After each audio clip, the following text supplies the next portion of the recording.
नमस्कार जय जगन्नाथ। आज मु एक न्यू रेसिपीटे नहीं आसी देखिकी जानीपार्छन्ति कि एटा को जिनस खीरीटी खीरीटी लाउ रे तैयारी लाउर खीरी बहुत स्वादिष्ट होता है खाइबा को। जो मैंने लाउ पसंद करंतिनी खाइबा पई सेमानंकु मध्य एही लाउ खीरीटी बहुत भल लागिबो। तेबे चलंतु देरी न करी देखिदबा एही रेसिपीटा।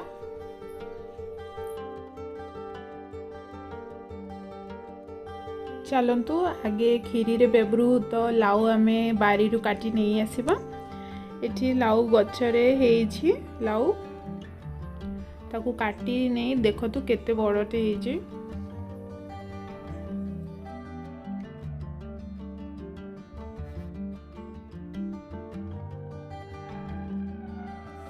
याकू मु नहीं आसी काटिकी ए बहुत बड़ लाउटा से मु एठी अधा ही व्यवहार करी आउ अधा मु आउ कौन सी तरकारी रे व्यवहार करी तो सेटा मु रखीदेवी। एतिकी ही मु एना खीरी बनैबी। एबे यहाकू मु चोपा छड़े देकी धोई दे भलरे ताकू एना काटी नेबी। देखिबे केमितिया काटुची मु।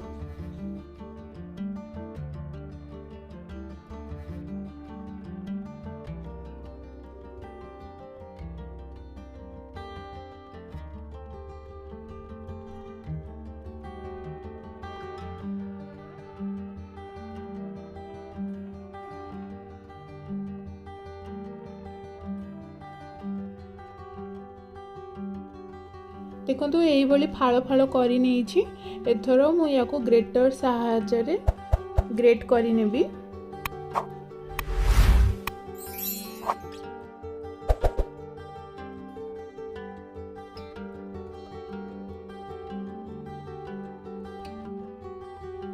लाउटी को यही भाव में ग्रेट करनेले यार स्वाद भी बहुत भल आसी था खीरी रे जना पड़ेनी एटा लाउ बोली। यही भाव में मु सबू लाउ गुड़ी को ग्रेट करनेबी। देखंतु एबे एथिरे मु हाफ चामच परी लूण देबी। लूण देकी याकू भल भाव में चकटी चकटी की टिके गोले नेबी। चकटी देले भल हबो। लूणटा गोले देले लाउर जतिक पानी अंश थाए सबू बाहरी जीव।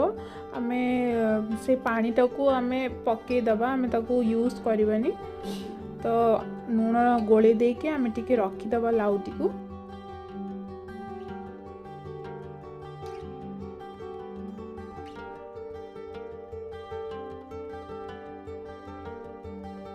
एठी देखंतु मु एठी 2 लीटर परी क्षीर नेछि।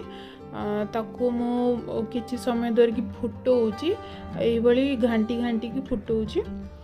एथर जो लाउटा मु लूण रे गोले की रखी एथर मु चिपुटी की पानी गुड़ा अलग कर देबी। आउ एही लाउटा आमे खीरी रे व्यवहार करिबा।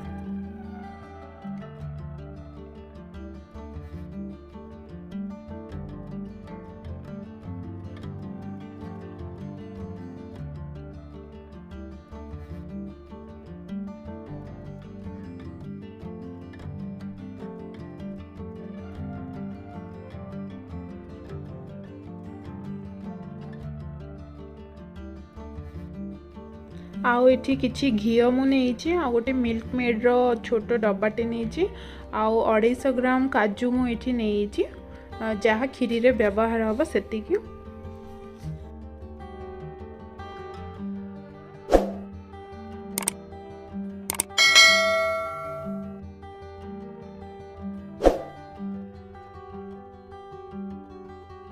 एठी खीरीटी 20 ରୁ 25 मिनिट पर्यंत फुटी।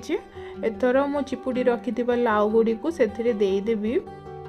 मन रखिथे क्षीर को आगे भल भाव में फुटे नेबे किछि समय पर्यंत तापर लाउटी को ऐड करिवे।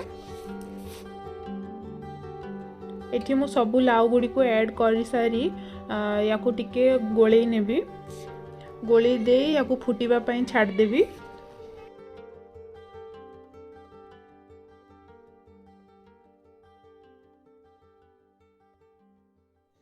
क्षीरटा फुटिवा भितर लाउ भी सीझीज बहुत भलरे ग्रेट होती तो बेसी समय भी लगेनि।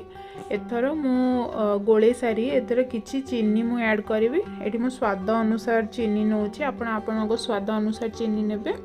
तो ये मु गोटे कप हिसाब रे चीनी नहीं ताकू पकई दे एथर भल भाव गोले देबी।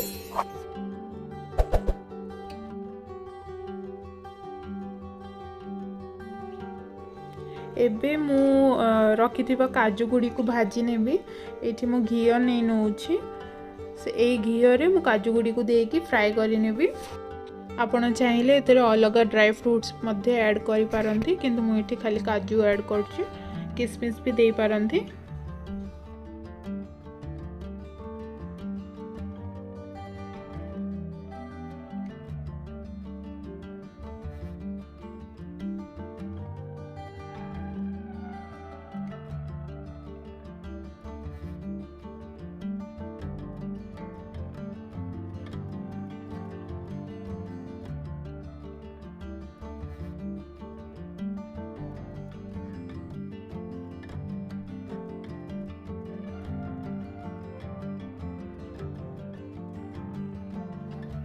काजूटी भाजी हो गलानी।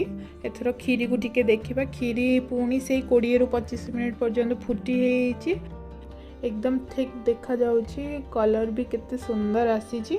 एथर मु रखिथिबा मिल्क मेड एठी ऐड कर दोची।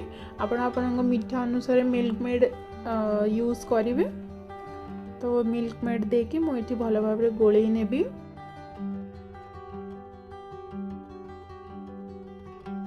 या परे मु किछि गुजराती छेची की एठी ऐड कर दोछि।